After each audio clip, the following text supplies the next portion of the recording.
So I've recreated the exact settings, including running and boarding using the emergency stop, which gives you that message after you then use the abort function here.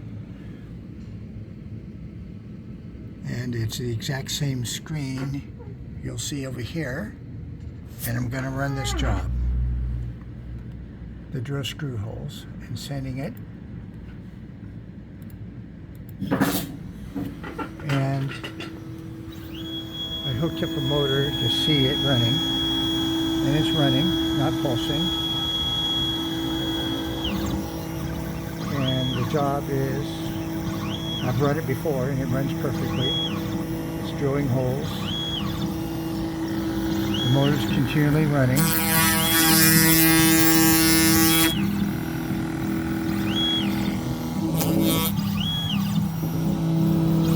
No issues with it.